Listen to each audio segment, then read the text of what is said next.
साथियों, 20 अप्रैल से चिन्हित क्षेत्रों में इस सीमित छूट का प्रावधान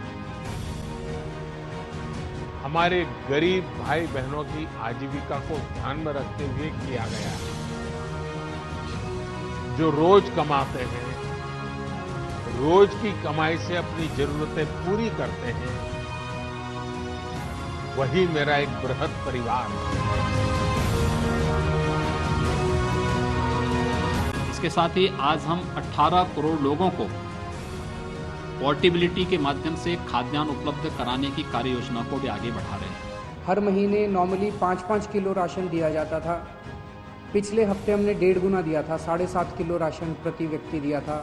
इस महीने हम लोग 10 किलो राशन प्रति व्यक्ति दे रहे हैं। उत्तर प्रदेश का कोई श्रमिक और कोई कामगार अगर देश के अंदर किसी भी कोने में रहता है और उसके पास उसका राशन कार्ड नंबर है, तो उसके माध्यम से वहां पर भी ई-पॉस मशीन के माध्यम से अपना खाद्यान्न वहां के कोटे की दुकान से भी ले सकता है। साहजिकच आहे, इतर राज्यात जी आपली लोक आहेत त्यांना आपल्याकडे आणावं लागणार आहे। तर हे दोन्ही राज्य सगळ्या देशभरामध्ये एकमेकांच्या संपर्कात राहून हा आदान प्रदान, तुमची लोक आमची लोक, ही जी काय आहे त्याची वाहतूक व्यवस्था ही केल्यानंतर आपण वस्त्या गावं त्या ज्या कुठे असतील, जे जाऊ इच्छितात त्यांना त्यांची तशी सोय करतोय। सभी सरकारों के साथ बातचीत चल रही है।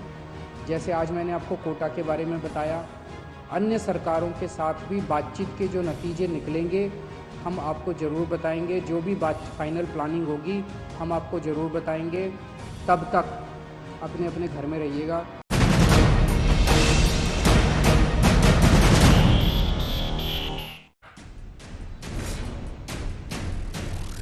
नमस्कार, आप देख रहे हैं हल्ला बोल। आपके साथ मैं हूं अंजना ओम कश्यप। एक दिन बाद 3 मई है तारीख और उसके बाद क्या होगा देश का फैसला। आमने सामने खड़ा है पूरा देश। क्या है लॉकडाउन 2 के आगे। इससे पहले कि इस बार टक्कर की शुरुआत करें, सुधांशु त्रिवेदी और गौरव वल्लभ कांग्रेस पार्टी के नेता के साथ बड़ी खबर के साथ हल्ला बोल की शुरुआत कर रहे हैं। गृह मंत्रालय ने मजदूरों की वापसी के लिए ट्रेन चलाए जाने की इजाजत दे दी है। आज से 6 रूट पर ट्रेन की अनुमति दी गई है। फंसे हुए लोगों को कैसे उनके घरों तक पहुंचाया जाए, उसके लिए पहल की गई है। 6 श्रमिक स्पेशल ट्रेन, जिसके साथ छात्र मजदूरों को ट्रेन से जाने की इजाजत दी जाएगी। 6 श्रमिक स्पेशल ट्रेन के जरिए यह किया जाएगा। राज्य रेलवे बोर्ड के साथ मिलकर यह कदम की पहल की गई है। क्या कहा है गृह मंत्रालय की तरफ से आज प्रेस कॉन्फ्रेंस में, जल्दी से आपको सुना देते हैं।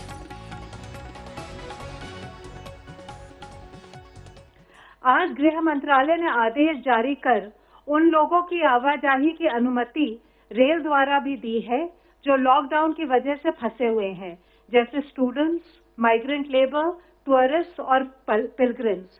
इसके लिए संबंधित राज्य सरकारें एवं रेलवे बोर्ड उचित व्यवस्था करेंगे और सभी हेल्थ प्रोटोकॉल्स का अनुपालन सुनिश्चित करेंगे। तो सुना आपने, ये पहल की जा रही है ताकि लॉकडाउन के वक्त में जो लोग फंसे हुए हैं वो कैसे अपने घरों तक पहुंचे। लॉकडाउन 2 के आगे क्या है, क्या होगा सरकार का कदम और क्या कहना है विपक्ष का। सुधांशु त्रिवेदी, राष्ट्रीय प्रवक्ता और सांसद भारतीय जनता पार्टी के, हमारे साथ जुड़ गए हैं। गौरव वल्लभ हमारे साथ, राष्ट्रीय प्रवक्ता कांग्रेस पार्टी के, जुड़ गए हैं। आप दोनों के पास आने से पहले, चर्चा की शुरुआत करने से पहले, सबसे पहले जरा जिक्र कर लेते हैं उन चुनौतियों का जो आने वाले हैं। 3 मई को लॉकडाउन 2 खत्म हो रहा है, लेकिन उसके बाद क्या है। मेरे चारों तरफ देखिए, ये वो अलग अलग जोन है, उनकी गिनती है जो इस वक्त देश के सामने है। क्या लॉकडाउन जारी रहेगा, ढील मिलेगी, कुछ खास इंतजाम किए जाएंगे। कुछ 130 जिले हैं कुल देश में। इन 130 जिलों को रेड जोन घोषित किया गया है, जैसा कि आप देख रहे हैं। ऑरेंज जोन 284 जिले हैं। 319 जिले हैं जो ग्रीन जोन में है, जहां पर मामले पिछले 21 दिन में नहीं आए हैं। लेकिन ये जो इस तरफ आप पूरी कतार देख रहे हैं, ये है वो मेट्रो शहर जो अब सभी के सभी रेड जोन में आ गए हैं। चाहे वो दिल्ली, मुंबई, चेन्नई, कोलकाता, हैदराबाद, बेंगलुरु हो, अहमदाबाद हो, ये सभी रेड जोन में आ गए हैं। आइए आपको अपनी ये रिपोर्ट दिखाते हैं, क्या होगा लॉकडाउन 2 क्या।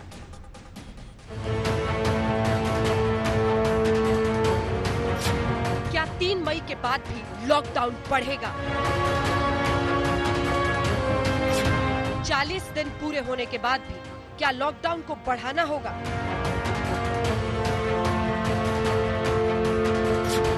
क्या लॉकडाउन में मिलेगी ढील?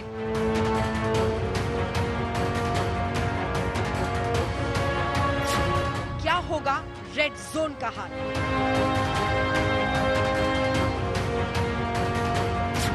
ऑरेंज और ग्रीन जोन में कैसे दी जाएगी ढील? लॉकडाउन में फंसे लोगों की कैसे होगी घर वापसी?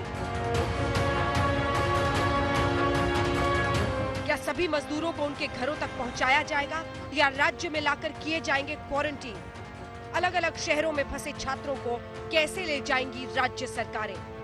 40 दिन के लॉकडाउन के अंत के बाद देश कोरोना के खिलाफ जंग में फैसले की घड़ी के सामने खड़ा है। पिछली बार जब प्रधानमंत्री नरेंद्र मोदी ने लॉकडाउन 2 का ऐलान किया था तो उन्होंने साफ कहा था जो अपने इलाके को हॉटस्पॉट नहीं बनने देंगे वहां छूट दी जाएगी। साथियों, 20 अप्रैल से चिन्हित क्षेत्रों में इस सीमित छूट का प्रावधान हमारे गरीब भाई बहनों की आजीविका को ध्यान में रखते हुए किया गया है। जो रोज कमाते हैं, रोज की कमाई से अपनी जरूरतें पूरी करते हैं, वही मेरा एक बृहद परिवार है। लॉकडाउन 2 खत्म होने वाला है और स्वास्थ्य मंत्रालय ने देश में जिन इलाकों को चिन्हित किया है उसमें 130 रेड जोन बनाए गए हैं, 284 ऑरेंज जोन, 319 ग्रीन जोन है। इनमें से देश में कोविड-19 के सबसे ज्यादा मामलों वाले महाराष्ट्र में 14 रेड जोन है। नई सूची में मुंबई, दिल्ली, कोलकाता, पुणे, हैदराबाद, बेंगलुरु और अहमदाबाद जैसे मेट्रो शहर भी रेड जोन घोषित किए गए हैं। कांग्रेस पार्टी के तमाम नेता लॉकडाउन को प्लानिंग के बिना किया हुआ जल्दबाजी का फैसला मानते हैं और हाल ही में सोनिया गांधी से लेकर राहुल गांधी ने इसे सबसे बड़ा आर्थिक आपातकाल बताया है। Trade, commerce and industry have come to a virtual halt and crores of livelihoods are being destroyed practically. The central government does not appear to have a clear idea on how the situation will be managed after May the 3rd. कई कांग्रेस शासित राज्यों के मुख्यमंत्रियों ने भी इसे जल्दबाजी का ऐसा फैसला बताया और केंद्र सरकार पर दिहाड़ी मजदूरों की अनदेखी का भी आरोप लगाया। लॉकडाउन 2 खत्म होने से पहले गृह मंत्रालय ने तमाम मजदूरों की उनके राज्यों में वापसी के लिए दरवाजे खोले, जिसके बाद राज्य सरकारें अब पहल कर रही हैं। ये काम लेकिन इतना आसान नहीं। सबसे बड़ी चुनौती बिहार में है। बिहार सरकार ने मजदूरों की वापसी के लिए हेल्पलाइन नंबर शुरू किया। 29 अप्रैल तक ही इस पर 27,28,000 लोगों ने फोन कर सहायता मांगी। फिलहाल तो इन फोन नंबर्स और आधार कार्ड के मिलान के बाद 17 लाख फोन करने वालों को 1000 रुपए की सहायता दी गई है। चुनौती लेकिन सामने खड़ी है। 3 मई के बाद बसों और ट्रेन से अगर सबको बिहार ले जाने का प्रबंध किया जाता है तो ये बड़ी चुनौती दिखती है, क्योंकि तब तक ये आंकड़ा 32 लाख हो जाने का अनुमान है। इतने सारे मजदूरों को फिर राज्य में 15 दिनों के लिए क्वारंटीन करना विशाल चुनौती होगी। लगभग 2 लाख मजदूर को आज शाम तक अगर आएंगे तो उनको क्वारंटीन सिस्टम में रखने का अरेंजमेंट कर लिया गया है। पहले गांव में लोग रहते थे तो वहां से वो शाम में घर चले जाते थे, इसलिए ब्लॉक हेड क्वार्टर में रहेंगे और वहीं पे सीसीटीवी सारा अरेंजमेंट, डॉक्टर, मेडिकल फैसिलिटी सारा किया जाएगा। इधर कई राज्यों ने अब मजदूरों को भेजना शुरू भी कर दिया है। आज तेलंगाना से ट्रेन में मजदूरों को हटिया के लिए रवाना कर दिया गया। इससे पहले राहुल गांधी ने अर्थव्यवस्था पर पूर्व आरबीआई गवर्नर रघुराम राजन के साथ वीडियो कॉन्फ्रेंसिंग के जरिए भी बात की और मिलकर सरकार पर कई आरोप लगाए। Don't you think there's a crisis of centralization? That there is too much centralization of power taking place? I do believe that decentralization is important both for bringing more local information to work, something we talked about earlier, but also about giving empowerment to the people. BJP ने इसे संकट काल में कांग्रेस की कोरी सियासत करार दिया।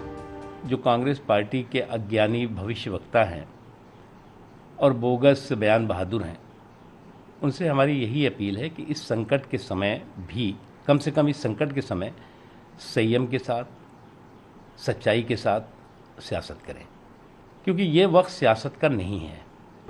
तो संकट काल में भी सियासत को फुर्सत नहीं और बीमारी देश के कई हिस्सों में पैर पसारती जा रही है। चुनौतियों के बीच अब सबकी नजर 3 मई के बाद लॉकडाउन पर प्रधानमंत्री के फैसले पर होगी। तो ये रिपोर्ट आपने देख ली। लॉकडाउन 2 के आगे क्या होगा, चर्चा की शुरुआत करने से पहले लेकिन बड़ी खबर जो इस वक्त आ रही है वो आपको बता दें। करोल बाग के एमएलए को कोरोना पॉजिटिव पाया गया है। उनके भाई को भी का भी कोरोना टेस्ट पॉजिटिव आया है। विशेष रवि दिल्ली में आम आदमी पार्टी के विधायक हैं और विशेष रवि कोरोना पॉजिटिव हैं और उनके भाई भी संक्रमित बताए जा रहे हैं।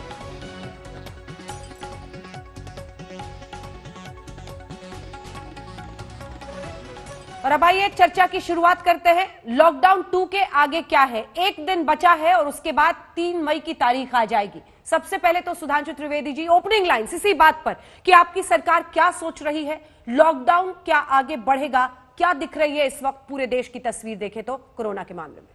सुधांशु जी। देखिए, प्रधानमंत्री जी फ्रॉम द डे 1 यानी पहले क्षण से ही, जब से यह महामारी भारत पदार्पण हुआ है, पूरी तरीके से सक्रिय, संवेदनशील और सतर्क है। आपने देखा कि हमने सबसे पहले लॉकडाउन किया। तमाम दुनिया की बड़ी हस्तियों ने इस बात के लिए भारत की सराहना की है। बहुत बड़े बड़े देश लॉकडाउन देश से करने के कारण समस्या से ग्रस्त है। आज भी मैं अंजना जी बता देना चाहता हूँ, फ्रांस में लॉकडाउन 15 मई तक है, इटली में लॉकडाउन है, ब्रिटेन में लॉकडाउन चल रहा है। अमेरिका इसलिए आलोचना खेल रहा है कि उन्होंने शायद लॉकडाउन में देरी की, परंतु प्रधानमंत्री जी ने यह भी कहा, जान भी जहान भी। तो आपने देखा 20 अप्रैल के बाद कुछ चीजों में छूट दी गई। अब इसके बाद श्रमिकों को, पर्यटकों को, छात्रों को अपने गृह राज्य या गृह जनपद वापस जाने की व्यवस्था की गई। आज रेलवेज की शुरुआत कर दी गई। तो मानी हुई बात है, जो जोन्स में बांटा गया है, तो यह प्रथम दृष्टया समझा जा सकता है कि जो 319 जिले ग्रीन जोन है, वहां पे हो सकता, पहली बात तो ये समझ लीजिए कि एकदम से सब कुछ नहीं खुलेगा। 4 मई को चरणबद्ध तरीके से खुलेगा। तो जो 319 जिले हैं उसमें ऐसा आभास लगता है कि अधिक सहूलियतें मिलेंगी, और जो रेड जोन है, दुर्भाग्यवश ज्यादातर महानगर उसी में है, तो वहां पर कम सहूलियतें मिलेंगी। परंतु सरकार यह व्यवस्था सुनिश्चित करेगी, जैसे खेती की कटाई की व्यवस्था सुनिश्चित की गई, मंडियों की व्यवस्था सुनिश्चित की गई, खाद्य आपूर्ति की चेन और ट्रांसपोर्टेशन यानी परिवहन और वितरण की व्यवस्था सुनिश्चित की गई। उसी प्रकार से सरकार क्रमशः सभी चीजों के बारे में संवेदनशीलता के साथ है। प्रधानमंत्री जी हर एक चीज पर व्यक्तिगत रूप से भी निगाह रखेंगे। सक्रियता भी है, संवेदनशीलता भी है। क्यों गौरव वल्लभ जी, ये दावा है सुधांशु त्रिवेदी जी का, क्या कांग्रेस पार्टी को दिखाई दे रहा है सक्रियता और संवेदनशीलता?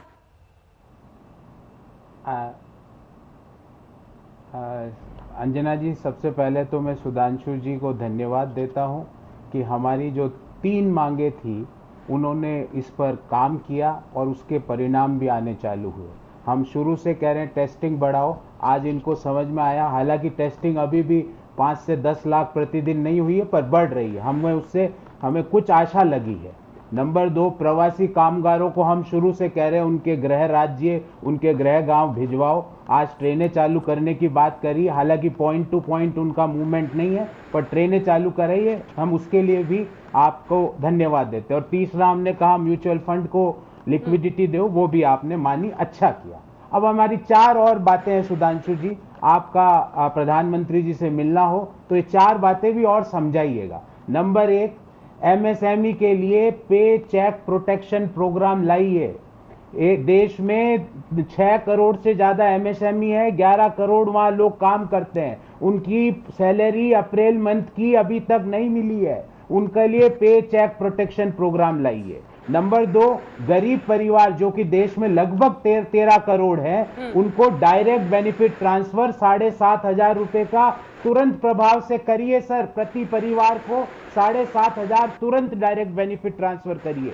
तीसरी, एक सुचारू एग्जिट स्ट्रेटेजी बनाइए सर, सबको कॉन्फिडेंस में लेके सेंट्रलाइज मत करिए। आपके पास सारा ज्ञान नहीं है, एक्सपर्ट्स की सलाह लीजिए और एक बहुत ही सिस्टमैटिक एग्जिट स्ट्रेटेजी बनाइए। और नंबर 4, जो लो सैलरीड क्लास कॉर्पोरेट में काम करते हैं उनकी वेतन और नौकरी की रक्षा कीजिए। ये 4 काम करिए सर, आप हमको और देश को सबको अपने को फायदा होगा। आपने अंजना जी बात करी संवेदनशीलता की। गौरव जी, आपको क्यों लग रहा है कि सेंट्रलाइज है सब कुछ, एक्सपर्ट से मैं बात ही आपको नहीं हो बता रहा रही? हूं ना एक और बीच में जरा आंकड़े दिखाइए जो अलग अलग देशों में लॉकडाउन की अवधि रही है। मैं बता रहा हूं अंजना जी। जी मैं अंजना जी एक बात पूछता हूं, 1.5 साल तक सरकारी कर्मचारियों के डीए पर रोक लग गई, कोई बात नहीं। एमपीओ की सैलरी कम हो गई, कोई बात नहीं। पर मुझे डिफेंस एक्सपेंडिचर, डिफेंस बजट देश का कम हो गया, कोई बात नहीं। पर ये जो कागज है ना अंजना जी, ये 30 अप्रैल का कागज है, ये मिनट्स ऑफ मीटिंग है सेंट्रल विस्टा कमेटी के। मतलब जो मोदी महल बन रहा है 25,000 करोड़ का राजपथ पे, ये कल का उसका मिनट है। वो मिनट क्या कहता है? मोदी महल का मिनट वो कहता है कि ये बनाना अत्यंत जरूरी है, इसको हम कोई भी कारण से आगे नहीं खिसका सकते। ये मोदी महल का मिनट है। ये संवेदनशीलता है क्या? दूसरी संवेदनशीलता अंजना जी मैं आपसे पूछता हूं, एक बिहार के उप मुख्यमंत्री कहते हैं हमारे पास बस नहीं है, हम ट्रेन से लाएंगे। अरे सुशील मोदी जी, अगर मोदी जी की गांधी मैदान पटना में रैली हो रही होती ना, तो आपको आधी रात में 2000 बस मिल जाती। पर आपको जो मजदूर है उसके लिए बस नहीं है, उसके लिए आपके पास कोई योजना नहीं है, उसके लिए ट्रेन लाओ। अभी अभी नरेंद्र मोदी जी की गांधी मैदान में रैली हो जाए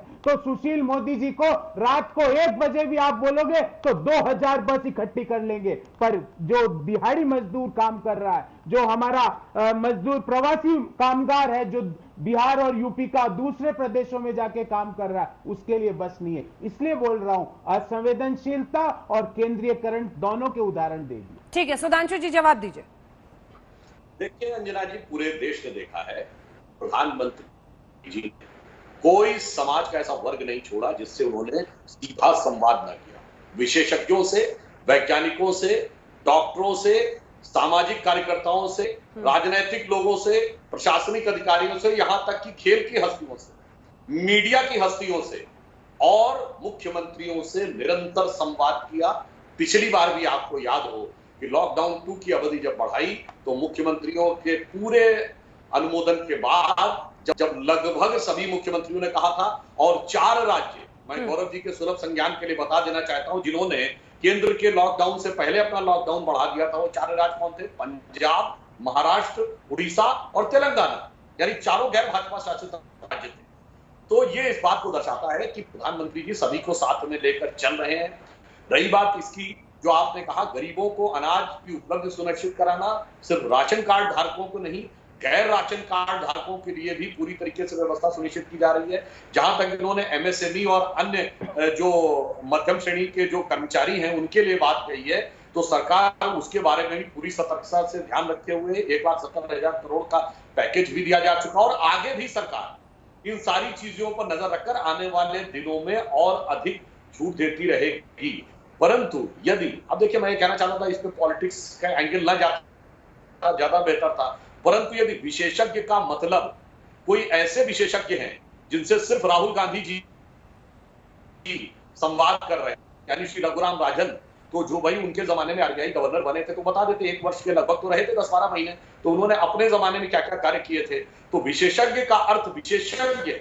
मैं एक और बात कहना चाहता हूं अंजना जी, बहुत से लोगों को नहीं पता होगा, रघुराम राजन जी का राहुल गांधी और इनके परिवार से बड़ा नजदीक संबंध रहा है। रघुराम राजन जी के पिताजी गोविंद राजन भारत सरकार की RAW के यानी रॉ के बड़े वरिष्ठ अधिकारी थे, स्वर्गीय राजीव गांधी जी के अत्यंत निकट थे, सबसे विश्वस्त लोगों में से एक थे। गौरव वल्लभ जी को शायद ना पता हो तो अपने वरिष्ठ कांग्रेस के नेताओं से इस बात की तस्दीक कर लेंगे। तो ये एक प्रकार से क्या था कि जिनके पिताजी के बहुत नजदीक रहे, उनके पुत्र से सलाह मशविरा किया। केवल वही विशेषज्ञ नहीं, बहुत सारे लोग विशेषज्ञ हैं, सभी के साथ सलाह मशविरा करते हुए सरकार पूरी क्षमता के साथ काम कर रही है। बिल गेट्स से लेकर विश्व स्वास्थ्य संगठन के प्रतिनिधि तक उस बारे में पूरी तरीके से प्रशंसा कर रहे हैं। मगर मैं कह रहा हूं ये प्रशंसा का समय नहीं है, यह चुनौती से लड़ने का समय है। पर एक बार पंक्ति और कहना चाहूंगा, दुर्भाग्य कि सिर्फ भारत ही इस समय एकमात्र ऐसा देश है जहां विपक्ष की तरफ से सरकार पे अटैक हो रहा है। सबसे बड़ी गलती जिस देश ने की, इटली, राहुल गांधी जी का ननिहाल, जहां पर के हक चाइनीज एक कैंपेन चलाया गया, I am not a virus, I am a Chinese, I am a human being, और उसके बाद इतना भयानक फैला पर आप बताइए, विपक्ष के किसी नेताओं ने वहां सरकार की आलोचना की? संकट की घड़ी में सब साथ खड़े हैं। ठीक है, दुर्भाग्य की बात गौरव जी से इसका जवाब लेते हैं। अभी राजनीति की भी साथ खड़ी है। गौरव जी, क्या सियासत संकट काल में पॉज बटन नहीं दबाया जा सकता सियासत का? दो बातें, नहीं एक सेकंड सर, दो बातें। एक तो उन्होंने जो राहुल गांधी के रघुराम राजन पर डायरेक्ट सवाल खड़े किए हैं उस पर, और दूसरा, अगर सेंट्रलाइजेशन है तो ये कैसे मुमकिन हुआ कि 4 ऐसे राज्य जो कि बीजेपी शासित नहीं है, उन्होंने लॉकडाउन के एक्सटेंशन का ऐलान पहले कर दिया था? लॉकडाउन को लेकर तो उन्होंने अपना स्टैंड और ज्यादा आतुरता दिखाई क्योंकि परिस्थितियां खराब हो रही थी। मैं एक एक का जवाब देता हूं। अंजना जी, आपने रघुराम राजन जी का सवाल पूछा। जिस व्यक्ति से किसे IMF सलाह लेता है, वर्ल्ड बैंक सलाह लेता है, अमेरिका की सरकार सलाह लेती है, इंग्लैंड की सरकार सलाह लेती है, वहां पे भी इनको दोष दिख गया। वाह प्रभु वाह, आपको सलाम है, आप किसी में भी दोष निकाल सकते हो क्योंकि आपकी आंखों में दोष है सर। आप कोई आदमी सच्चा हिंदुस्तानी अपनी एडवाइस देता है तो आपको उसमें दोष लगता है, कोई बात नहीं। मैंने एक सवाल पूछा था सुधांशु जी और अंजना जी, मैंने आपके मार्फत इस शो में सुधांशु जी से सवाल पूछा था, वापिस दोहरा देता हूं। केंद्रीय कर्मचारियों का DA काटने से ज्यादा बचत होगी या ये मोदी महल जो राजपथ पे बन रहा है इससे ज्यादा बचत होगी? ये मैं इसका मिनट आपको एक लाइन पढ़ के सुना देता हूं, आपके दर्शकों को जानना जरूरी है। ये कल मोदी महल की जो बनने की जो कमिटी बनी थी उसकी एक मीटिंग हुई मोदी महल बनाने की। उसमें लिखा हुआ है, in this meeting because of the importance of the project in Nations interest, मतलब पूरा देश कोरोना से लड़ रहा है पर वो 25,000 करोड़ आज राष्ट्रीय जरूरत है मोदी महल। ये कौन सी जरूरत है सुधांशु जी? ये सरकारी कर्मचारियों से DA लेके मोदी महल बनाया जाएगा? मुझे आप बताइए, ये कौन डिफेंस का बजट कम करके मोदी महल बनाया जा रहा है राजपथ पे? ऐसी कौन सी जरूरत है जो उस मोदी महल में ली जाएगी जो आज हमारे प्रधानमंत्री जी के पास नहीं है? क्या प्रधानमंत्री जी के घर पे वाईफाई नहीं लगता क्या? क्या प्रधानमंत्री जी के घर पे सिग्नल्स नहीं आते क्या? क्या प्रधानमंत्री जी के घर पे बारिश का पानी टपकता है क्या? ऐसी कौन सी प्रॉब्लम है कि वो सारी चीजें करके, सारे स्ट्रक्चर्स तुड़वा के 25,000 करोड़ का इस आपदा में डिफेंस बजट कम करके, सरकारी कर्मचारियों का DA कम करके मोदी महल बनाया जा रहा है? उसका जवाब ये नहीं देंगे। मैं पूरे प्रोग्राम निकाल दूंगा अंजना जी, 5 बार पूछूंगा। मुझे पता है कि आप पूरा प्रोग्राम निकाल देंगे और आप 1 पॉइंट एजेंडा लेकर आए हैं, लेकिन ये समझिए कि इससे पहले भी सूट-बूट की सरकार से लेकर तमाम आपने प्रधानमंत्री पर हमला किया, थोड़ा तो लॉकडाउन पर भी जो लोगों की चिंता है, क्योंकि आज देखिए देश में जो भी आपको सुन रहा होगा, सुधांशु जी को सुन रहा होगा, वो ये जानना चाहता है कि उसकी जिंदगी कैसे प्रभावित हो रही है। वो ये जानना चाहता है कि लॉकडाउन 3 अच्छा है, जरूरी है, हो नहीं हो। तो कृपया उस पर अभी सुधांशु जी से मैं डेफिनेट जवाब लूंगी, लेकिन इसी के साथ हम आपको बता दें, बड़ी खबर इस वक्त आ रही है। 2 हफ्ते के लिए लॉकडाउन बढ़ाया गया है, ये गृह मंत्रालय ने अभी जानकारी दी है। बड़ी खबर इस वक्त की हम आपको बता रहे हैं, सबसे बड़ी खबर एक तरह से कोरोना पर। 2 हफ्ते के लिए लॉकडाउन बढ़ा दिया गया है, यानी 3 मई के बाद जब आप 14 दिन जोड़ लेते हैं तो 17 मई तक के लिए लॉकडाउन एक्सटेंड हो गया है। ये गृह मंत्रालय की तरफ से जानकारी दी गई है। सबसे बड़ी खबर, 2 हफ्ते के लिए लॉकडाउन बढ़ाया गया। गृह मंत्रालय ने 2 हफ्ते के लिए ये फैसला लिया है। गृह मंत्रालय की तरफ से ये जानकारी दी गई है। ये भी काबिले गौर है कि इससे पहले जब लॉकडाउन को एक्सटेंड किया गया तो प्रधानमंत्री खुद आकर एक संदेश के जरिए लॉकडाउन के एक्सटेंशन की या बढ़ाने की बात करते थे। इंतजार इस बात का लोगों को रहेगा कि किस तरह का संदेश आता है आने वाले वक्त में, क्या प्रधानमंत्री देश को संबोधित करते हैं। लेकिन बड़ी खबर इस वक्त की हम आपको बता रहे हैं, 2 हफ्ते के लिए लॉकडाउन बढ़ाया गया है। जितेंद्र बहादुर सिंह हमारे सहयोगी इस वक्त हमारे साथ जुड़ रहे हैं। जितेंद्र, क्या कहा गया है? 17 मई तक लॉकडाउन बढ़ाया गया। देखिए अंजना, जो गृह मंत्रालय की तरफ से जानकारी आई है उसके मुताबिक 2 सप्ताह के लिए लॉकडाउन और बढ़ाया जाएगा और इसके लिए बाकायदे गृह मंत्रालय ने गाइडलाइन भी जारी की है कि किन किन इलाकों में लॉकडाउन होगा। इसके लिए गृह मंत्रालय ने आज एक मीटिंग भी की, इसमें सीनियर अधिकारी मौजूद थे। उसके बाद इस तरीके का फैसला लिया गया है लॉकडाउन 2 सप्ताह के लिए यानी कि 17 मई तक के लिए इसको बढ़ा दिया गया है। जिस तरीके से ये कहा जा रहा था कि बहुत सारे ऐसे जिले हैं जहां पर अभी भी रेड जोन है और 130 ऐसे जिले हैं जहां पर अभी भी कोरोना संक्रमण की बहुत सारे केसेस आ रहे हैं। ऐसे में उन इलाकों में लॉकडाउन बढ़ाने की तैयारी पहले से ही गृह मंत्रालय की तरफ से किया जा रहा है। अब ये फैसला ले लिया गया है कि 2 सप्ताह के लिए लॉकडाउन और बढ़ाया जाएगा और ये लॉकडाउन 4 मई से लागू होगा, यानी कि 3 मई तक जो लॉकडाउन पार्ट 2 चल रहा था वो वैसे ही चलता रहेगा। उसके बाद 4 मई से फिर इसको एक्सटेंशन 2 सप्ताह के लिए दिया गया है, यानी कि 17 मई तक ये लॉकडाउन जारी रहेगा और उसमें किसी भी तरीके की छूट उन इलाकों में नहीं दी जाएगी जहां पर अभी भी केसेस कोरोना संक्रमण के आ रहे हैं। जिसमें से ये जानकारी मिल रही है कि करीब 130 ऐसे जो जिले हैं जहां पर रेड जोन घोषित किया गया है। इसके अलावा कुछ ऐसे जिले हैं जहां पर ग्रीन जोन है, वहां आंशिक छूट दी जा सकती है। इसके लिए भी कदम उठाए जा रहे हैं। गृह मंत्रालय ने इसके लिए गाइडलाइन भी जारी करना है और ये जल्द ही गाइडलाइन पूरी तरीके से जारी हो जाएंगी। गाइडलाइंस में ऐसा माना जा सकता है जितेंद्र की जो ग्रीन जोन्स हैं उनके मद्देनजर कुछ ढील, जो ऑरेंज जोन है वहां पर कुछ ढील, रेड जोन को भी लेकर एक अलग खाका सामने रखा जाएगा। बिल्कुल अंजना, जिस तरीके से जानकारी है पूरा हेल्थ मिनिस्ट्री की तरफ से ये अलग अलग जिलों के जो जोन बनाए गए हैं जिसमें 130 ऐसे जिले हैं जिनके बारे में जानकारी मिल रही है कि वहां पर अभी भी कोरोना संक्रमण के केसेस आ रहे हैं।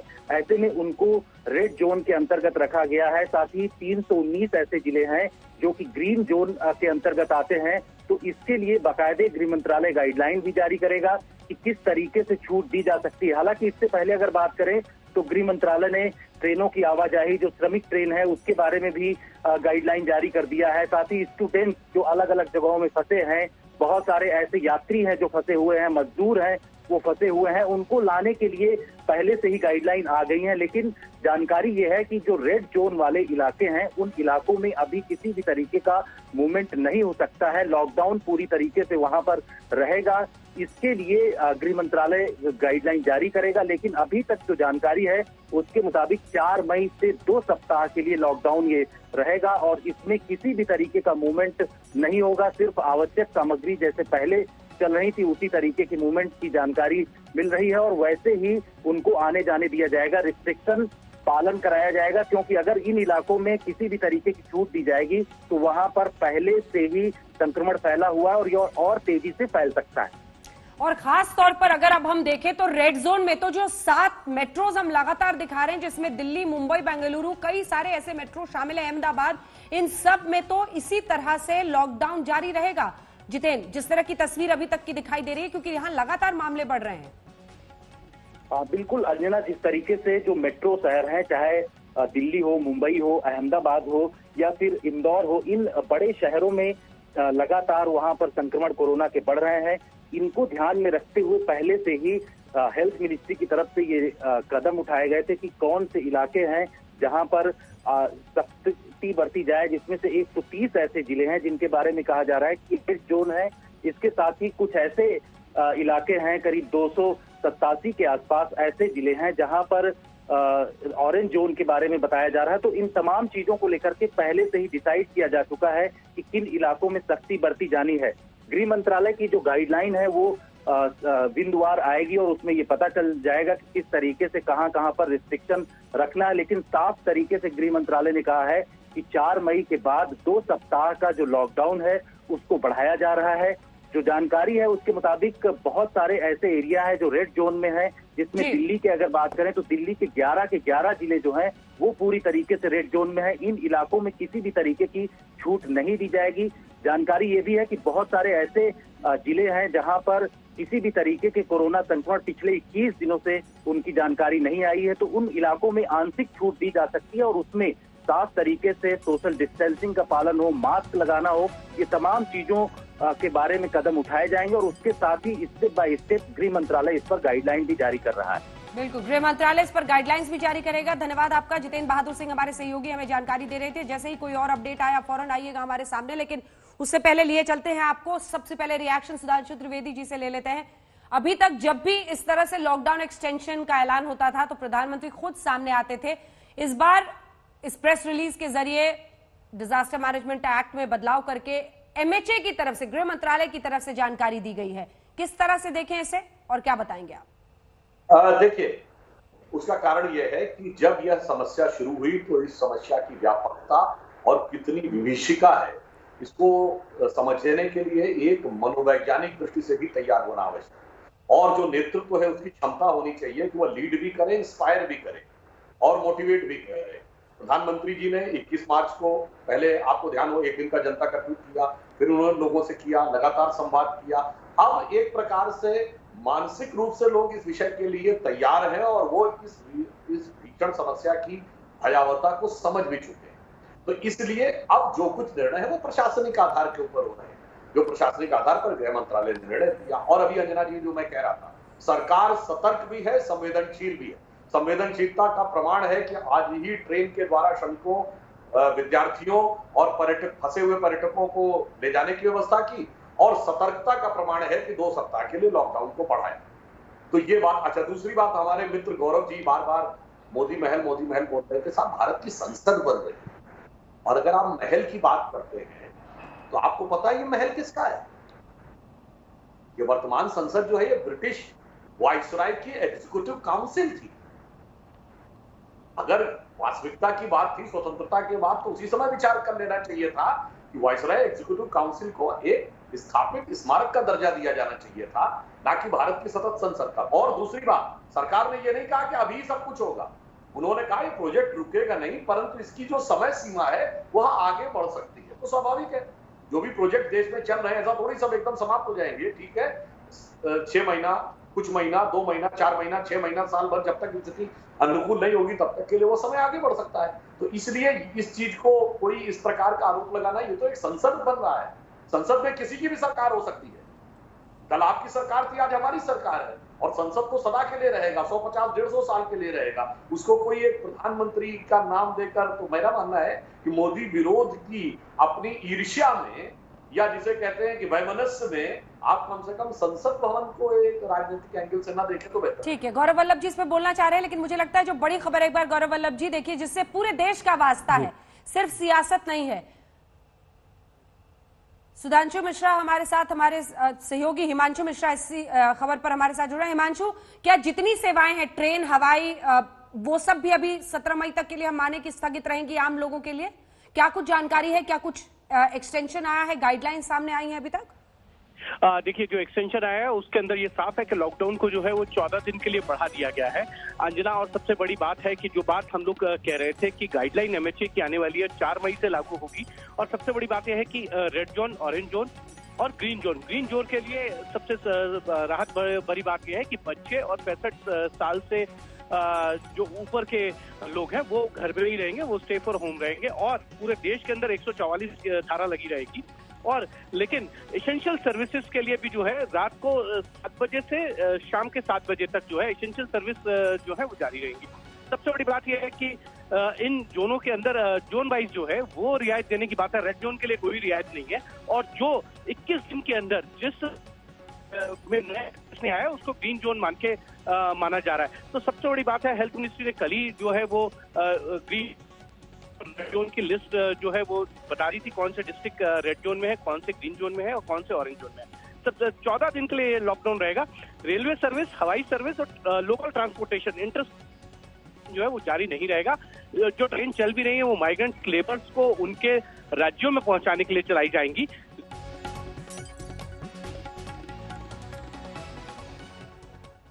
तो गृह मंत्रालय ने 2 हफ्ते के लिए लॉकडाउन बढ़ाने के निर्देश को सामने रखा है देश के। और इसी के साथ बड़ी जानकारी यह भी है कि ग्रीन जोन्स में कुछ ऐसी ढील दी जाएगी। आइए इसी पर और जानकारी के लिए लिए चलते हैं आपको न्यूज रूम से। इस वक्त राजदीप सरदेसाई जुड़ रहे हैं हमारे साथ। किस तरह की जानकारी इस वक्त तक आई है? क्या जो अलग अलग जोन्स हैं उसके मुताबिक कुछ ढील दी जाएगी? माना जाए कि रेड जोन में लेकिन इसी तरह से लॉकडाउन जारी रहेगा? देखिए अंजना, सबसे बड़ी बात जो आ रही है कि ऑरेंज और ग्रीन जोन्स में जो किया जाएगा, रेड जोन्स में तो साफ है कि कंटेनमेंट जोन्स जो है वो डिस्ट्रिक्ट अधिकारी जो नियुक्त हैं वो डिसाइड करेंगे, वो निर्णय लेंगे कि किस तरह से वहां पूरी तरह से एक सावधानी बरती जाएगी। लेकिन ग्रीन जोन्स में जो ढील बरती गई है उसमें इंटरेस्टिंग है कि अगर आप 25 साल से कम हैं या 65 साल से ऊपर हैं तो आपको अपने घर में रहना पड़ेगा। बाकी जो इकोनॉमिक एक्टिविटीज हैं उस एरिया में काफी हद तक आपको एक तरह से सहूलत दी गई है कि आप बाहर अपने घर से जा सकते हैं। लेकिन इसके साथ साथ एक बात साफ है कि ना पब्लिक ट्रांसपोर्ट रहेगा और ना ही वहाँ जो ऑरेंज जोन्स है, जो प्राइवेट टैक्सीज वहाँ हैं, वो केवल कुछ लोगों को ले सकेंगे। एक टैक्सी में 2 से ज्यादा पैसेंजर नहीं बैठ पाएंगे। यानी हर जोन, जो ऑरेंज और ग्रीन जोन्स में काफी हद तक आप अपने घर के बाहर निकल सकते हैं, लेकिन जब आप निकलेंगे कुछ ना कुछ आपके सामने एक प्रोटोकॉल रहेगा। यानी ये और ये जो निर्णय है, और ये सबसे बड़ी बात है अंजना, ये जो निर्णय है ये डिस्ट्रिक्ट एडमिनिस्ट्रेशन लेंगे। यानी डिस्ट्रिक्ट कलेक्टर जो है उसके अनुमान के वो एक तरह से जायजा लेंगे उस एरिया का और वो निर्णय लेंगे कि उस एरिया में किस तरह की ढील देनी है। तो हम लगातार दिखा भी रहे हैं कि कौन से रेड जोन्स हैं, ऑरेंज जोन है, ग्रीन जोन है। एक बार फिर से मुझे लगता है वो डेटा दिखाइए जिसमें हम दोनों तरफ आपको दिखा रहे हैं। जो मेट्रो शहर तमाम है रेड जोन में, उनको ये समझ लेना होगा कि उनके लिए अभी चुनौती का अंत नहीं है। 130 रेड जोन इस वक्त देश में है। इन 130 रेड जोन्स में बहुत बड़ी चुनौती है दिल्ली, मुंबई, पुणे, हैदराबाद, बेंगलुरु, कोलकाता। इन सभी जगहों पर यथास्थिति जिस तरह से लॉकडाउन सख्ती से इस वक्त पालन हो रहा है वही चलेगा। ग्रीन जोन में 50% सवारी लेकर बसें चलने की अनुमति है, लेकिन जो पब्लिक ट्रांसपोर्ट है उसको लेकर, चाहे वो ट्रेनें हैं, बसें हैं, उनको लेकर अभी भी सख्ती बरती जाएगी। राज्य दर राज्य हम आपको दिखा रहे हैं। महाराष्ट्र में 14 रेड जोन है, ऑरेंज जोन 16 है, ग्रीन जोन 6 है। चाहे वो पुणे हो, मुंबई हो, वो सब रेड जोन में आते हैं। मुंबई में, गुजरात में अहमदाबाद से लेकर कई ऐसे जिले हैं, 9 कुल रेड जोन है, ऑरेंज जोन 19 है। दिल्ली के लिए बहुत बड़ी चुनौती है, 11 के 11 रेड जोन, और इसीलिए दिल्ली में तो किसी तरह की ढील की कोई गुंजाइश दिखाई ही नहीं देती है। मध्य प्रदेश में देखिए 9 रेड जोन है, 19 ऑरेंज, ग्रीन जोन 24। यहां पर थोड़ी सी आप कह सकते हैं इन जगहों पर चुनौती होगी। राजस्थान में भी ये टॉप 5 राज्यों में से है, चाहे वो राजस्थान हो, दिल्ली हो, महाराष्ट्र हो, गुजरात हो, मध्य प्रदेश हो। रेड जोन देखिए आप कितने हैं। उत्तर प्रदेश 19 रेड जोन है, बड़ा राज्य, यहां पर 36 ऑरेंज और 20। इन तमाम जगहों पर अब बड़ी चुनौती होगी कि कैसे अलग अलग जोन्स में इसको लागू किया जाए। स्थानीय प्रशासन के लिए एक बहुत बड़ी चुनौती होगी सुधांशु जी। स्थानीय प्रशासन के लिए इसलिए बड़ी चुनौती होगी, जैसा पहले भी वो बता रहे थे कि डीएम सब कुछ लागू करेगा, कि कैसे ग्रीन जोन को अपने आप में रिस्ट्रिक्ट किया जाए ताकि ऑरेंज या रेड जोन से कोई संक्रमित व्यक्ति वहां पर नहीं जाए, लेकिन अंदर ही वहां पर मूवमेंट की थोड़ी सी ढील रहेगी। ये सब कुछ बड़े पैमाने पर सख्त गाइडलाइंस के साथ लागू करना पड़ेगा। सुधांशु जी, देखिए अंजना जी, मैं भी अभी आपके ही शो पे बैठा था, तभी मुझे जानकारी मिली, तो इसलिए मैंने अभी स्वयं तो उन गाइडलाइंस का को देखा नहीं है, परंतु जितना मुझे समझ में आ रहा है, जो अभी राजदीप जी बता रहे थे और आपने बताया है, उससे इतना समझ में आता है कि जो ग्रीन जोन है वहां के लोग कम से कम अपने एरिया में मूवमेंट कर पाएंगे, अपने क्षेत्र में आवश्यक कार्य के लिए इधर से उधर जा पाएंगे, कुछ महत्वपूर्ण रिस्ट्रिक्शंस के साथ, प्रतिबंधों के साथ, जो गृह मंत्रालय के दिशा निर्देश में होंगे। तो आप मोटा मोटा ये समझ सकते हैं कि एक जिले से दूसरे जिले जाने में समस्याएं हो सकती है, उसमें बहुत प्रतिबंध हो सकते हैं, जो स्थानीय प्रशासन और जिलाधिकारी अपने स्वविवेक से गृह मंत्रालय के दिशा निर्देश के अनुसार तय करेंगे। परंतु जो ग्रीन जोन है या जो ऑरेंज जोन है, वो अपने क्षेत्र में, यदि अपने जिले में उनको कहीं आना जाना होगा, तो शायद वो उस क्षेत्र में सीमित रूप से अपनी गतिविधि कर सके। बिल्कुल। गौरव वल्लभ जी, आपकी प्रतिक्रिया एक जल्दी से ले लें। 17 मई तक लॉकडाउन बढ़ाया गया है देश में, तमाम जो रेड जोन है वहां पर इसी सख्ती से लॉकडाउन जारी रहेगा, लेकिन जो ग्रीन जोन है 50% वहां पर सवारी लेकर बस जा सकते हैं। धीरे धीरे फेज आउट, ये है सरकार का एग्जिट प्लान, जो एग्जिट प्लान आप बार बार पूछ रहे थे, अब क्या कहेंगे?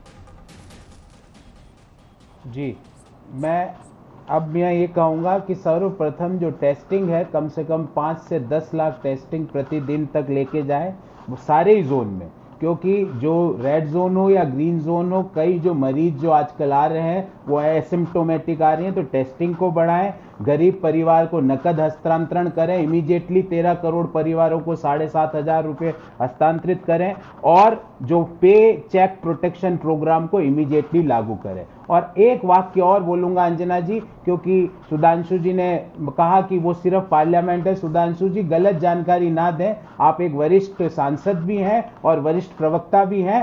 उस 25,000 करोड़ जो सेंट्रल विस्टा जिसको मैं मोदी महल कह रहा हूं, उसमें प्रधानमंत्री जी का निवास, प्रधानमंत्री जी का कार्यालय, वो भी सब सम्मिलित है। मुझे एक चीज बताइए, अपने गौरव वल्लभ जी वादा है आपसे, पूछिए गौरव वल्लभ जी वादा है आपसे, एक दिन अलग से उस पर बहस कर लेंगे। तो वो 25,000 थोड़ा आप भी वक्त की नजाकत को समझिए, एक दिन अलग से वादा है आपसे, 1 घंटे की बहस करेंगे। बताइए, राजनीति की बात नहीं है अंजना जी। सर ये अपडेट तो देखने दीजिए दर्शकों को। अंजना जी राजनीति की बात नहीं है, मैं कह रहा हूं अभी 25,000 करोड़ हमारे मेडिकल फैसिलिटी बढ़ाने को जरूरत है कि सेंट्रल विस्टा की जरूरत है, मैं ये पूछ रहा हूं। ठीक है, इसका जवाब ले लेंगे उनसे, लेकिन अपडेट बताने के बाद ही आप जवाब दे पाइएगा सुधांशु जी।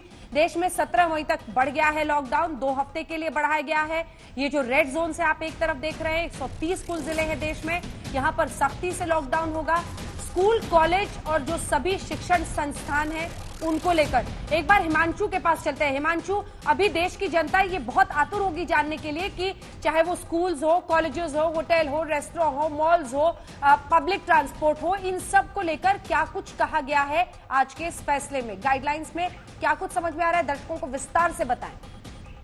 देखिए अंजना, मैं आपको बता दूं कि इस तरीके की कोई भी चीज खुलने नहीं जा रही है। स्कूल, कॉलेज, मॉल और शॉप्स, इसके लिए कोई भी जो है वो खोलने का कोई विचार नहीं है। धारा 144 पूरे देश के अंदर लगी हुई है और इसका मतलब ये होता है कि 4 लोग से ज्यादा इकट्ठे नहीं हो सकते। दूसरा, अगर कहीं पे रियायत भी दी गई है लॉकडाउन के अंदर, तो ये कहा गया है कि अगर कोई घर से बाहर निकल भी रहा है किसी आवश्यक वस्तु को लेने के लिए, जरूरी काम से, तो उसमें वो 65 साल से नीचे के ही व्यक्ति होने चाहिए। 65 साल से उम्र के ज्यादा के व्यक्ति जो है वो घर से बाहर नहीं निकल सकते। हिमांशु, 65 साल से नीचे कम उम्र के, और नीचे वाला एज क्या है? 10 साल से जो है वो नीचे के उम्र के बच्चे जो है वो बाहर नहीं आ सकते हैं। ये बिल्कुल एक तरीके से कंपल्सरी मैंडेटरी। तो आप कह रहे हैं 10 से लेकर 65 साल की उम्र के बीच के लोग ही बाहर जा सकते हैं। हाँ, जी आगे और बढ़ाएं। दूसरा ये है कि इंटरस्टेट ट्रांसपोर्टेशन है, उसको अगर कोई जा भी रहा है तो एक अगर 4 व्हीलर है तो उसके अंदर एक चलाने वाले और एक पीछे बैठ के ही जा सकते हैं। इससे ज्यादा लोगों के लिए परमिट नहीं है। तो इसका मतलब ये है कि प्राइवेट ट्रांसपोर्टेशन नहीं चलेंगे, सरकारी ट्रांसपोर्टेशन नहीं चलेंगे, लोग अपने व्हीकल्स के जरिए ही जो है वो जा सकते हैं। लेकिन उसमें भी बिल्कुल जो है सावधानी बरतनी होगी। 4 व्हीलर में 2 ही लोग जा सकते हैं और 2 व्हीलर पे 1 व्यक्ति। बिल्कुल, ग्रीन जोन बसों के साथ बसें चलाने को मंजूरी है, लेकिन जैसा बता रहे हैं 65 साल से जो ज्यादा उम्र के लोग हैं, और ये इसकी वजह यही है कि कोविड-19 का जो खतरा है वो सबसे ज्यादा बुजुर्गों में है। बच्चों को कैसे बचा के रखना है, इसलिए बच्चों को भी बाहर निकलने की इजाजत नहीं होगी। लेकिन 2 हफ्ते के लिए जब ये लॉकडाउन बढ़ा रहेगा तो स्कूल, कॉलेजेस, मॉल, शिक्षण संस्थाएं सब बंद रहेंगी। हवाई, रेल, मेट्रो सेवा 17 मई तक सब बंद रहेंगे। लेकिन कुछ जगहों पर जो ग्रीन जोन है, 319 जिले आप देख रहे हैं, वहां पर 50% लोगों के साथ बसों को चलने की इजाजत मिलेगी। धीरे धीरे, यानी एक फेज एग्जिट प्लान सामने रखा जा रहा है और इसी पर जानकारी लगातार हिमांशु दे रहे हैं। हिमांशु, और भी कुछ ऐसी इंपॉर्टेंट चीजों, क्योंकि हम लगातार दिखा रहे हैं कि ये जो मेट्रो शहर हैं, दिल्ली, मुंबई, चेन्नई, कोलकाता, हैदराबाद, बेंगलुरु, अहमदाबाद, यहां पर तो जरा सी भी ढील की संभावना नहीं दिखाई देती, क्योंकि सब रेड जोन घोषित हो गए हैं। 319 जिलों में कैसे ये इंश्योर करेगा स्थानीय प्रशासन कि वहां पर ऑरेंज या रेड जोन का कोई संक्रमित व्यक्ति नहीं हो, क्योंकि ऐसे में ग्रीन जोन को भी आपको पूरी तरह से सील करके रखना होगा। देखिए, बिल्कुल ग्रीन जोन को भी जो है वो सील करके रखना है। और उसमें सबसे बड़ी बात ये है कि अगर हम देखें तो जो मेट्रोपॉलिटन सिटीज हैं, उन्हीं के अंदर 65% जो कोरोना वायरस से संक्रमित लोग हैं वो आए हैं। अगर हम उनका पिछला ट्रैक रिकॉर्ड देखें, और अगर सबसे ज्यादा डेथ हुई है तो वो इन्हीं शहरों में हुई है, दिल्ली, गुजरात, अहमदाबाद और इंदौर और दिल्ली के अंदर। तो इसीलिए इन शहरों को ज्यादा रेड जोन में रखा गया है। और ऑरेंज जोन के लिए भी बहुत ज्यादा रियायतें नहीं है। ग्रीन जोन के लिए रियायतें हैं, लेकिन वो सशर्त हैं और उसके सारी शर्तें जो हैं वो आपने अभी बताई भी हैं। उसमें भी ये है कि अगर कोई ट्रांसपोर्ट करेगा तो उसको बिल्कुल जो है संभल कर जाना होगा। तो 4 व्हीलर के अंदर 2 ही लोग ज्यादा नहीं चल सकते हैं, 2 व्हीलर पे 1 व्यक्ति ही हो सकता है। ये इस तरीके की रियायतें हैं जो सशर्त हैं, लेकिन ग्रीन जोन उसी जोन को माना जाएगा जिसके अंदर पिछले 21 दिन के अंदर एक भी जो है वो संक्रमित व्यक्ति नहीं आया हो। अंजना, बिल्कुल, पिछले 21 दिन में एक भी संक्रमित व्यक्ति नहीं हुआ हो, वही ग्रीन जोन माना जा रहा है। फिलहाल 319 ऐसे जिले हैं। इसके अलावा सुधांशु जी, अगर कोई भी जानकारी आप दे सकें, ये ग्रीन जोन में 50% सवारी लेकर बसें चलाने की अनुमति है। इन गाइडलाइंस को बड़ी सख्ती से, क्योंकि एग्जिट प्लान में माइन्यूट डिटेलिंग स्थानीय प्रशासन तक इंश्योर करने की चुनौती रहेगी। सुधांशु जी, ये अंजना जी, ये जो गृह मंत्रालय ने जो बड़ा निर्णय लिया है, इसमें अब राज्य सरकारों और स्थानीय प्रशासन का उत्तरदायित्व बहुत बड़ा है, क्योंकि राज्य सरकारों की यह जिम्मेदारी होगी कि वो कैसे इन चीजों को वास्तविकता में इंप्लीमेंट करें, धरातल के ऊपर उतारें। क्योंकि यदि जरा सी भी असावधानी हुई तो कोई ग्रीन जोन से ऑरेंज जोन में आ सकता है, ऑरेंज जोन से रेड जोन में आ सकता है, और उससे भी ज्यादा बड़ा खतरा यह हो सकता है कि कहीं और ज्यादा तेजी से चीजें फैलने लगे। तो इसलिए मेरा मानना है कि जिला प्रशासन को इस विषय पर बहुत सतर्क और कठोर भी रहना होगा। क्योंकि जैसे कह रहे हैं कि अगर बसों में 50% है, तो मेरे विचार से इस बारे में बड़ी कड़ाई के साथ निगरानी रखनी होगी, अन्यथा बहुत सहजता के साथ इस प्रकार की चीजों का उल्लंघन करना पॉसिबल होता है कि बस कितने सीटर है और उसमें से कितने लोग अधिकतम बैठे हुए हैं। इसलिए मेरा मानना है कि जिला प्रशासन और स्थानीय प्रशासन और राज्य सरकारों का उत्तरदायित्व अब बढ़ गया है। ये दायित्व राज्य सरकारों का, और कई राज्यों में आपकी भी सरकार है गौरव वल्लभ जी, दायित्व बढ़ेगा, जो सुधांशु जी कह रहे हैं। जी बिल्कुल, हम तो कह ही रहे हैं कि ये जो बीमारी है इसमें बड़ा रोल राज्य सरकारों को प्ले करना है। यही बात हम पहले दिन से कह रहे हैं। सुधांशु जी ने बात को समझा और समझाया, अच्छा लगा, क्योंकि अल्टीमेटली तो आदमी अगर मान लो जयपुर में बीमार पड़ता है तो वो जयपुर के अस्पताल में जाएगा, अहमदाबाद में तो अहमदाबाद के, जोधपुर है तो जोधपुर के अस्पताल में जाएगा।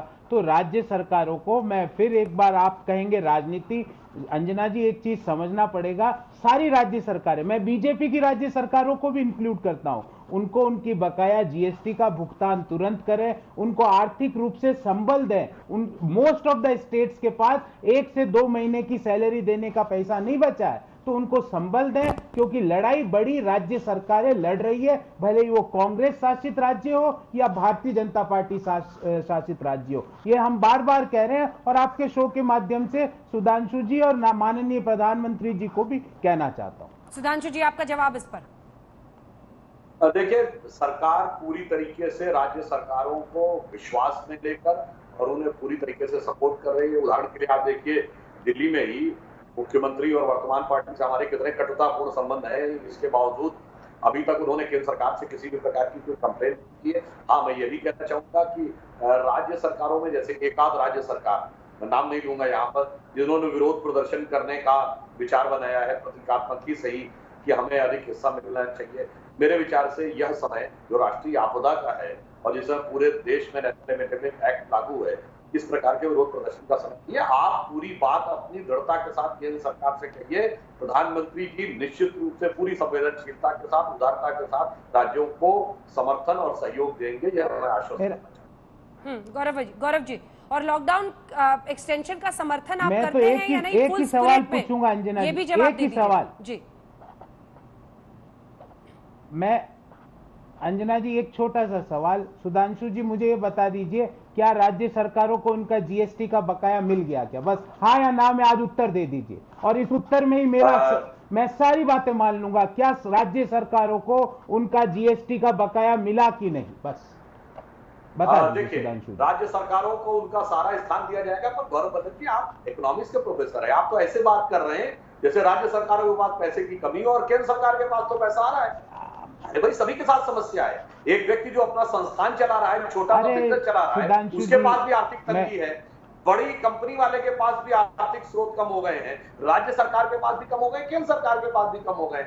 और केंद्र सरकार उपलब्ध स्रोतों में से राज्य सरकारों को निश्चित रूप से अधिक सहायता उपलब्ध कराने के लिए प्रयत्न कर रहे हैं। गौरव जी, देखिए अंजना जी, मैंने पूछा जीएसटी का बकाया मिला, इन्होंने जवाब दिया नहीं मिला। दूसरी बात, इन्होंने कहा कि राज्य और केंद्र दोनों के पास पैसा नहीं है। सुधांशु जी, डेफिसिट करिए, अभी समय नहीं है कि आपको मैं बार बार कह रहा हूं, एज ए इकोनॉमिस्ट बोल रहा हूं मैं आपको, डेफिसिट करिए, फिस्कल डेफिसिट करिए और मार्केट में पैसा डालिए सर, नहीं तो डिमांड जनरेट नहीं होगी, इकोनॉमी का पहिया नहीं घूमेगा। आप बात ही नहीं मान रहे, बार बार हम कह रहे हैं 13 करोड़ परिवारों के बैंक खातों में पैसा डालिए। आपने बीजेपी वर्सेस कांग्रेस बना दिया है पिछले 45 मिनट से। अब ये समझिए कि कई ऐसे राज्य हैं जहां पर बहुत बड़ी चुनौती है, वहां महाराष्ट्र से लेकर, एक सेकंड सर, महाराष्ट्र, राजस्थान, सवाल पूरा सुनिए ना सर, सवाल सुनिए सर, आज पूरा देश आपको सुन रहा है आज तक पर। हाँ बिल्कुल, महाराष्ट्र हो, पंजाब हो, राजस्थान हो, यहाँ पर आपकी सरकारें हैं, बहुत बड़ी चुनौती है। अगर गुजरात है, मध्य प्रदेश है, टॉप 5 में शामिल, दिल्ली भी, तो ये 3 राज्य भी बड़ी चुनौती बने हुए हैं।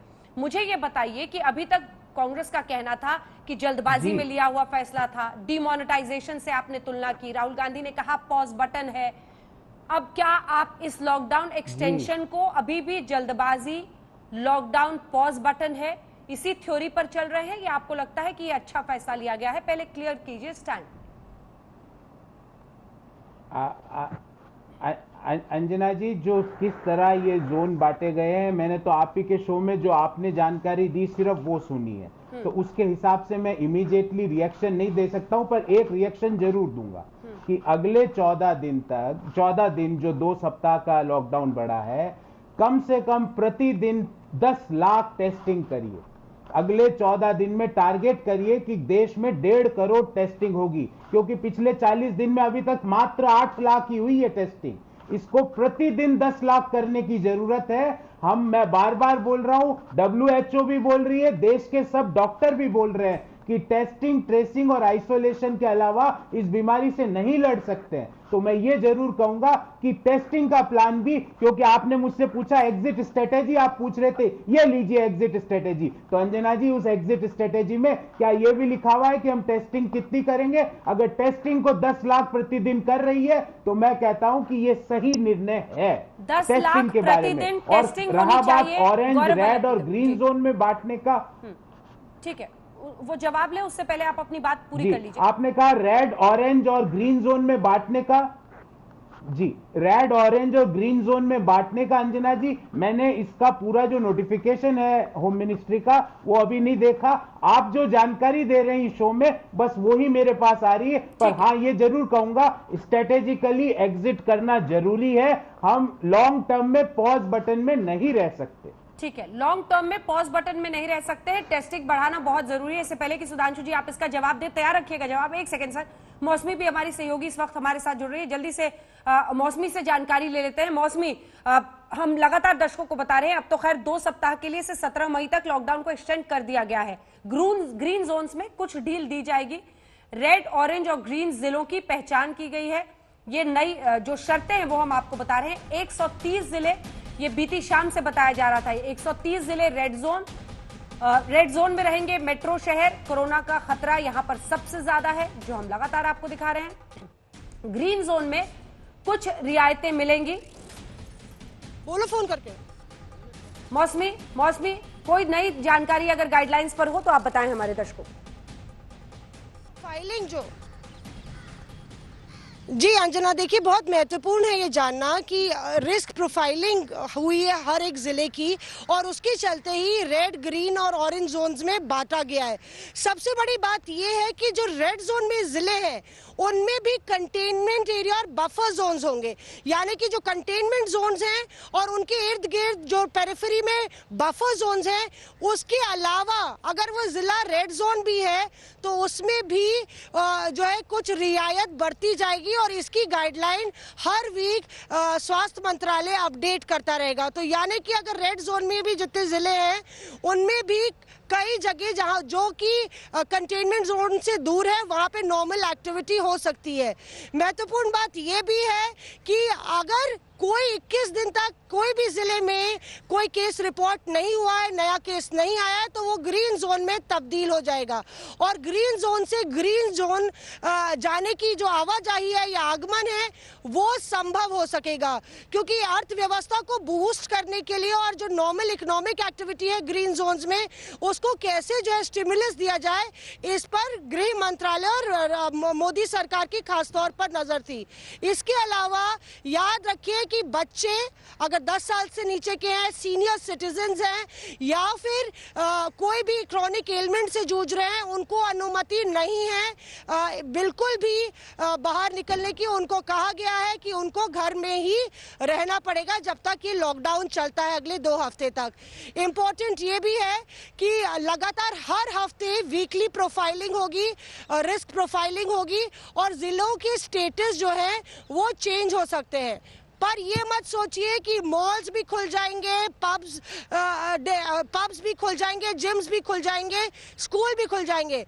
कुछ ऐसी चीजें हैं, ऐसी फैसिलिटीज हैं जो बंद रहेंगी, जिसमें मॉल की एक्टिविटी है, पब्स हैं, जिम्स हैं और स्कूल और एजुकेशनल इंस्टीट्यूशंस हैं। अंजना, तो महत्वपूर्ण है कि सरकार ने एक मेगा पॉलिसी या मेगा प्लान बनाया है। किस तरह से उनको लगा है कि लॉकडाउन से कोरोना को रोकने में एक बड़ी कामयाबी मिली है और यही वजह है कि देश के तमाम नागरिकों को सहयोग करना चाहिए।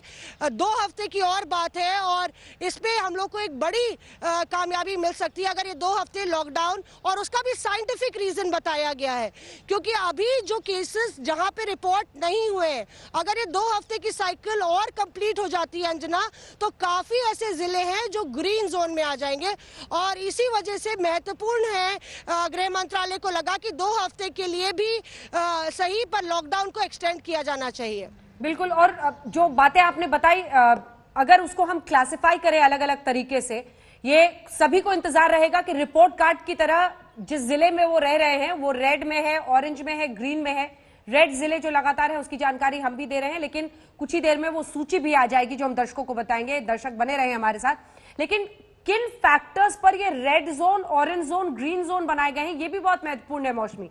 21 दिन से कोई केस नहीं आया, वो ग्रीन जोन, लेकिन रेड जोन बनाने में डबलिंग रेट क्या रही उस शहर में, उस जिले में, डबलिंग रेट कोरोना के केसेस की, टेस्टिंग की क्या स्थिति है, जो सर्वेलेंस है, यानी कोई भी ऐसा व्यक्ति जो कोरोना संक्रमित पाया गया उसकी कांटेक्ट ट्रेसिंग और फिर सर्वेलेंस जो वहां पर किया जा रहा है, जो निगरानी रखी जा रही है, इन सबको नजर में रखते हुए ये रेड जोन्स बनाए गए हैं।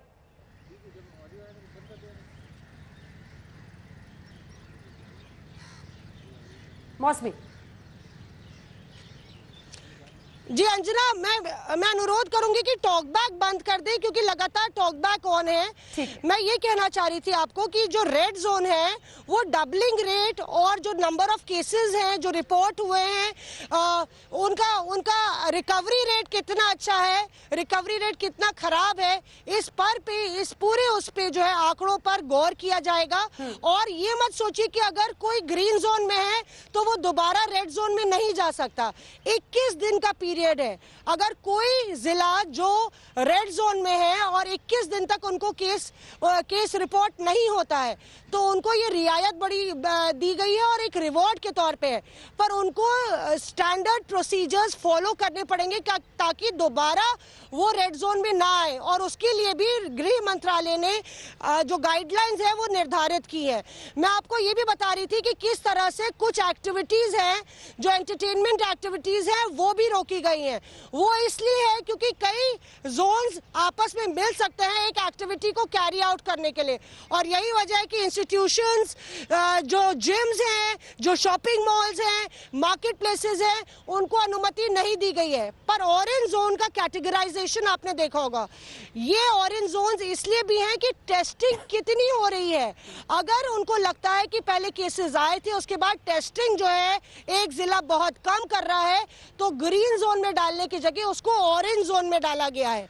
और मैं ये दोबारा कहूंगी कि अगर एक जिला रेड जोन में है, ये एक समस्या देखी गई अंजना की रूरल एरिया भी होता है एक जिले में, और जो क्लस्टर होता है शहर के बीच का हार्ट है वो रेड जोन में है, वो कंटेनमेंट जोन में है। तो क्लस्टर के बाहर और बफर जोन के बाहर जो रूरल एरिया है, जो जहाँ पे ज्यादा आबादी नहीं है, डिस्टेंसिंग है, उनको रियायत अपनी एक्टिविटी कैरी आउट करने के लिए मिलेगी और इसके लिए भी स्पेसिफिक गाइडलाइंस जारी की गई हैं। महत्वपूर्ण बात यह है कि लगातार ministry of health and family welfare इसका रिव्यू भी लेगी। ध्यान रखिए कि 7 से 7 का पीरियड होगा जब अनुमति नहीं होगी लोगों को बाहर जाने की। आप अपनी नॉर्मल एक्टिविटी, शॉपिंग या इन सब चीज़ों के लिए 7 AM से 7 PM, 7 बजे सुबह से 7 बजे शाम तक ये बाहर जाने की अनुमति नहीं है जब तक लॉकडाउन है।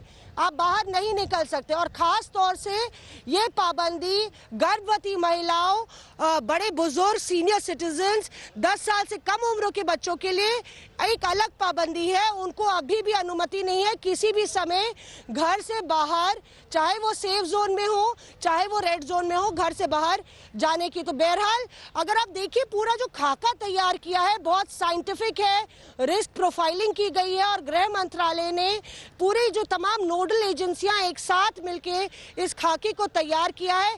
इसमें एक ब्रीदर ये है कि इकोनॉमिक एक्टिविटी को बूस्ट करने के लिए अलग अलग पैकेजेस का ऐलान किया जाएगा।